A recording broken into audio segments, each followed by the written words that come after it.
جبرائیل امین کی ایک لمبی طویل حدیث ہے جس میں جبرائیل آئے اور سوالات کیے. اس میں ایک سوال ہے مل احسان، احسان کیا ہے؟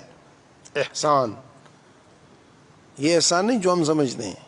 احسان، احسان باطن کے اعتبار سے صفت ہے، اخلاص کی ایک کیفیت ہے. تو جبرائیل نے پوچھتے مل احسان، احسان کیا ہے؟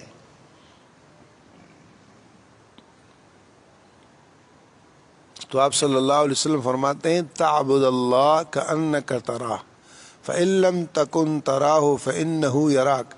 اللہ کی عبادت ایسے کر کہ تو اللہ کو دیکھ رہا ہے، تو اللہ کو دیکھ رہا ہے، تو اللہ کو.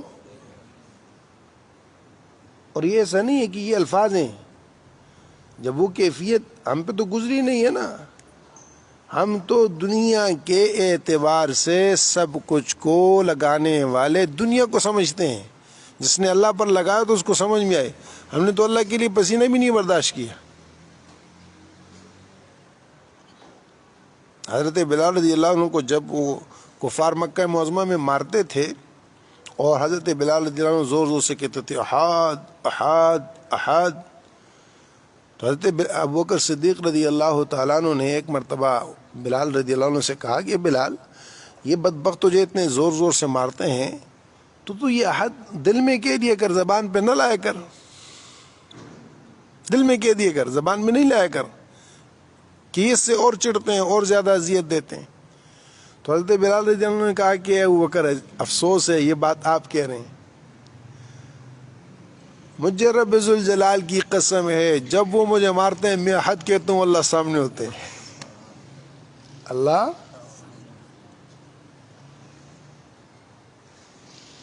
جس پر یہ کیفیت طاری ہو وہ تو تیل کی کڑھائی میں جل بن جائے گا، اپنی بات سے آگے پیچھے تھوڑی ہوگا، آرے سے چر جائے گا، اس پر کوئی فرق نہیں پڑے گا. آگ کی بھٹیوں میں یہ سورہ بروج کا واقعہ ہے جو اگلے بادشاہوں کا ذکر ہے. اور حدیث پاک میں حضور صلی اللہ علیہ وسلم نے فرمایا کہ اس بادشاہ نے جب لوگوں کو وہ آگ کی خندقوں میں وہ پھینکنا شروع کیا، اخدود خندق کو کہتے ہیں، اس میں پھینکنا شروع کیا تو ایک عورت تھی جس نے بڑی منتوں سماجتوں سے اللہ سے جو ہے وہ بیٹا مانگا تھا، بیٹا ہوا تھا بڑے عرصے کے بعد، وہ بیٹا گود میں تھا.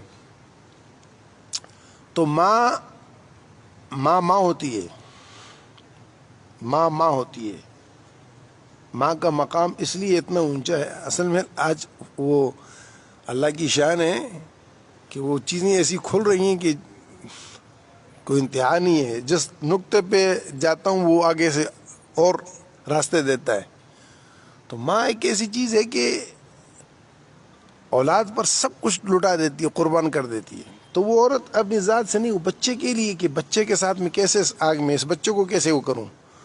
تو اس تردد میں تھوڑا سا وہ سوچ میں پڑی تو ماں بچہ گود میں بولا کہ ماں چھلانگ لگا دے، یہ آگ نہ سمجھ، یہ تو جنت باغ ہے، چھلانگ لگا دے.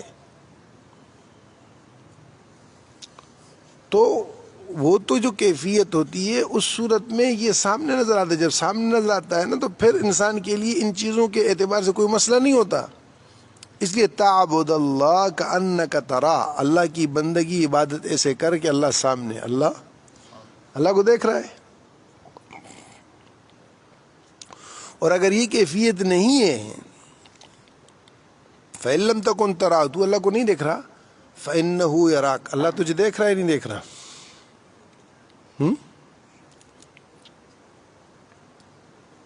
یہ احسان ہے.